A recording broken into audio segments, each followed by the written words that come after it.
everyone. Happy 4th of July. My name is Nicole. I am very excited to be here with you for the Tie-Dye Club. We're going to have a lot of fun together. We're going to learn about design, logos, and of course, how to do your very own tie-dye. So I hope you're all doing something fun for 4th of July. I am very excited for us all to be together next week.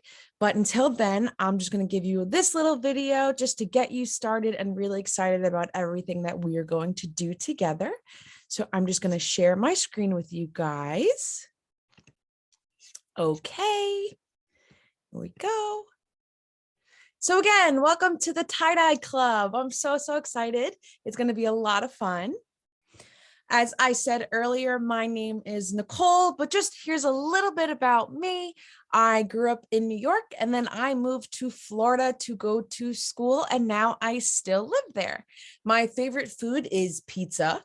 I absolutely love pizza, and it's even better when there is pepperoni on it. Some of the things that I love are arts and crafts, which is one of the reasons that I am extra excited about this club, and I love doing tie-dye.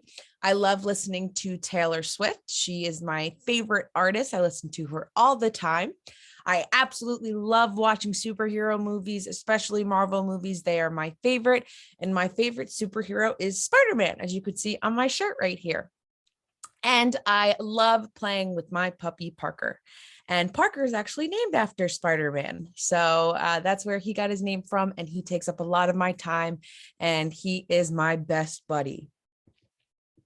So I made a fun little Kahoot for you. You can pause this video now and you can go play it if you want, or you can go back to it later, but I think it would be a really good thing for you to do. You can see how well you know some logos that you see every single day.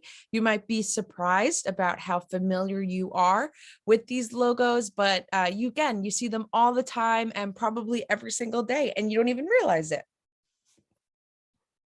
So this is our plan for the day. First, we're going to talk about logos. What is a logo? What makes a good logo? And why they are so important.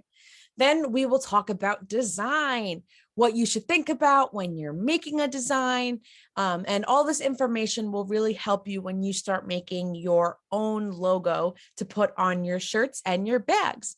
Then at the end of today, you get to try it out yourself. You'll have time to draw your own designs. This is the design that you will be putting on your shirts and your tote bag in a few weeks after we tie-dye them. You can try a few designs, or if you really just like one that you absolutely love, then it's up to you, whichever one you want to do. That's the fun things about art and design, is it's really about what you like and what you think looks really good. So I'm here to just give you some tips about how to do that. So first, we have a little bit of a video that I want to share that talks about logos and what they are. So we'll watch this right now. In today's video, we're going to tell you what makes a great logo and how young entrepreneurs can learn from the companies with the most famous logos. Welcome back to the Ask Ultra Show. I'm Julian. And I'm Malachi. Now before we get started, what is today's riddle? What English word has 3 double letters that follow on from each other? Now you've got to stay till the end of the episode to get the answer, right? Yeah. Now there's a saying that a picture is worth 1,000 words, which means that for your business, you can say a lot with your logo that you might not be able to say in words. The TikTok logo is actually inspired by a music note here. The designer is a young man who loved going to concerts. He was inspired by being around a large crowd, surrounded by darkness, looking at the bright stage. And even though the TikTok logo is black, red, and blue, when you see it on the up button, it's white on a black button so that it stands out more. In Greek mythology, Nike is actually the Greek winged goddess of victory. The logo is actually derived from the goddess's wings, or a swoosh, which symbolizes the sound of speed, movement, power, and motivation. Staying with sports, the 3 stripes of the Adidas logo represents a mountain, pointing out challenges and goals that people need to overcome. Ruth Kedar, the graphic designer who designed the Google logo, said they wanted to use the primary colours red, yellow, and blue, but to show that they don't follow the rules, they changed the letter L into green, which is a secondary colour. When you first look at the LG logo, whose slogan is "Life's Good," you'll see a winking face. But if you look more closely, you'll also see the letters L and G. The central part of the BMW logo symbolizes the rotating blades of an aeroplane, which depicts the company's early history in aviation technology. Coca-Cola is very memorable for two reasons. One is because they use a font that they created, so you won't see it anywhere else. Two, the colour red actually makes people hungry and thirsty, which is perfect for a drinks company. If you look at the Baskin-Robbins logo, you'll immediately see the B and the R. And finally, the Ars Ultra logo has a superhero inspired you, because we believe that learning entrepreneurship gives you amazing skills, just like a superhero. And the chat bubble means you learn by speaking to us, or the chatbot on the app. So the 5 things that all of these businesses have achieved with their logos, which you as young entrepreneurs can think about when you're creating your logo, are Making it simple, making it memorable, making sure it still looks cool in 5, 10 or 50 years time, making sure it can be used anywhere on a website, a t-shirt, a banner or a poster. making sure you fit the industry that you're in. For example, Nike wouldn't be a great way to sell coffee and TikTok wouldn't be a great way to sell sports merch. Thank you for staying with us till the end of the video, and as promised, the answer to today's riddle, which was, what English word has 3 double letters that follows on from each other? And the answer is... Bookkeeper. Double O, double K, and then double E. Did you get it? Did you get it? Did you get it? Did you get it? If you did, give yourself a big pat on the back.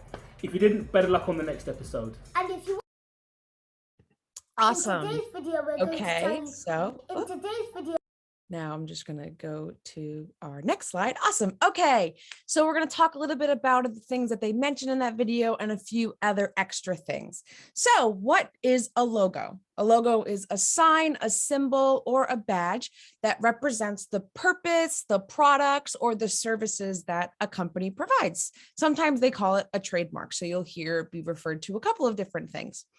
Like you just saw in that video, we saw a couple different logos, but for TikTok, they use a music note as their logo. And I'm sure that's something that we all recognize. And companies design their logo, there are a few things that they focus on. So a logo should be memorable. You want people to see the logo and know the name of the company and exactly what the company does. Like McDonald's, I'm sure we all recognize the yellow M, and you remember that they make hamburgers, chicken nuggets, French fries, and a lot of other food, but it's because you see it a lot and it's a memorable logo. A logo should also be clear and simple. You don't want your logo to be too complicated, or else it might be harder for a person to remember. The less you have going on in a logo, the easier it is for people to recognize it when they see it in a bunch of different places. A logo should also represent something bigger. And what that means is it should represent all of the things that the company does and what their goals are. So what it looks like, what the logo is made up of, and the colors that they choose should all relate back to what the company does. A logo should be able to be used anywhere and everywhere. So that means that your logo should be able to be printed on paper, maybe put on t-shirts and clothing like we're going to do, made into like a really big sign outside a restaurant or the office building, or even shown on TV. This way, when your customer sees the logo in multiple places, they know exactly what the company is and they can see that it's the same thing anywhere. A logo can be a shape, a picture of something, or even just words. It's completely up to you to choose your design and what you think idea best represents you and who you are. So sometimes logos change over time. This happens when companies grow bigger or change what their purpose is, or if they just want to update their logo design to be more up to date with the latest trends.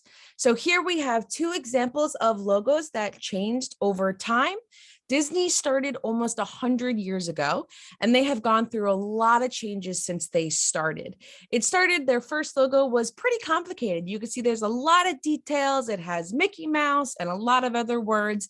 And then it became a lot simpler. It just said Walt Disney. And then as the company grew, and then they started adding theme parks, like where they have the princesses' castles and all of their theme parks, they found that as something really important to put into their logo. So they added the castle to the logo, which I'm sure we all recognize from the beginning of Disney movies, Disney TV shows, and like I said, their theme parks. Then Lego also made a bunch of changes as well. So they started as a completely different logo than what they have right now. There's been a lot of different shapes, a lot of different colors with the logo. It took them about 30 years until they started with the logo that we all recognize today. So you can see different colors they tried, different shapes they tried, different fonts they tried out. All of that went into work until they ultimately decided on the logo that they use now that is the best representation of their company. So now talking about colors. So colors are also really important when you are choosing a design or a logo. For you guys, your design will be drawn in one color. So you want to think about this when you're picking the colors that you're going to be tie-dyeing your shirt. Companies pick the colors in their logo because they make people feel certain emotions, like red and yellow are really bright colors that catch people's attention. Then maybe, you know, the color blue is a little bit more calmer and doesn't give the same message as brighter colors do. So here you can see the different colors, the different emotions that they give off, the different feelings people get when looking at these colors. And then at the bottom, you can see the different companies that have these colors in their logo. And you'll see that there's kind of a trend between what their company's goals are and what the colors are that they choose with these feelings at the top. Another important decision to make is if you want to have words in your logo, just like we saw with Disney. If you decide to do this, here are some things to remember and keep in mind. You should keep it simple. Make sure that whatever font and words you pick are really easy for someone to read, or else it'll be hard for them to remember and to take in your logo and understand it. You have to make sure that you choose the right font. So what that means is the style of the writing. You can see at the bottom here, there's a couple of different examples of fonts. If you want it thin, if you want it bold, if you want it slanted, all of those different types of things are design decisions. So you don't want it to be too jumbled or too wacky because it might just look like a jumbled mess and not even a word, and then someone wouldn't be able to read it. Don't use too many fonts. You should keep it between 1 or 2 fonts if you're going to have words in your logo. Don't make each letter a completely different font, or else it might just look like it doesn't go together and it's not cohesive. And again, we want to keep it simple and easy to understand. Before you start designing your logo that will go on your shirts, you need to think about what it'll look like on your bags or on your shirts. So here's a quick video just to show you what the different types of tie-dye patterns that we could be doing. And then you could be thinking about how your design will look on these shirts or on your bag in these patterns. 3 easy ways to tie-dye. Soak those t-shirts and grab some rubber bands. For random, scrunch the t-shirt tightly and wrap tightly. For a spiral, you want to make sure to twist really tightly before you wrap it. It should look a little bit like a cinnamon roll. For vertical lines, fold your t-shirt in half and make a really tight stair fold all the way up and wrap the rubber bands all the way down. I buy tie-dye in bulk, or you can just buy a kit. Make sure you have gloves and a rubber band, and a sink or bin. For the random, I put the colors kind of anywhere. I just want to make sure to soak through. On my spiral, I put them kind of anywhere, but I watch my color combinations to make sure I'm not making brown. On my vertical pattern, I want to actually make it look like stripes, so I color it in a stripe way. I let it sit in a plastic bag for 2 nights before washing it with rubber bands and without. So that's just give you a little bit of an idea. We'll talk a little bit more about the different tie-dye patterns next week when we tie-dye, but just so you could think about what your designs will look like on those patterns. Okay, so I gave you guys a few pages of design ideas that I made. I gave you a list of different foods that maybe you want to draw, animals or different places. And these are just to spark your ideas. You don't need to use them to make a design. You can do a design that's completely outside of these topics, but I just wanted to give you guys a little bit of help in case you're stuck and you're like, I don't know what I should be doing. So this could just give you a little bit of an idea of what designs could be. Here are some designs that I made. As you can see, they're really simple. They're easy to understand. They're fun. And they're some of my favorite things. So that's why I chose to pick these as a few designs to share. So now it's your turn to practice your designs. Try drawing a few different ones to see which one you like the most. You have plenty of time between now and when you draw on your bag and on your shirts. So it's a really, really good idea to practice. So think about everything that we talked about today and get designing, get drawing. The more that you try, the better your design will be, and more likely you'll have something that you really, really like and are so proud of. So these are things to keep in mind for next week. Again, keep practicing your designs. Your design doesn't have to be the first one that you try. It could be the 5th one, the 10th one, the 20th one, depending on how much you want to practice. You might be really trying one design and then decide that you don't like it too much. Try something completely different in a different theme and a different topic. Maybe you try some words out just to see what you like the most, but try a bunch just so that you end up with one that you really, really like. Be ready to tie-dye. Woohoo! This will be a lot of fun. Make sure you're wearing clothes that you don't mind getting dirty, just in case you get some dye on them. Also, start thinking of what color you want your shirt to be and your bag to be. Do you want them all the same color? Maybe you want a lot of different colors. Make sure that the colors that you pick go well and that they match well with each other so that it'll make your design look really good. So I hope you all have a great week, and I will see you guys next time.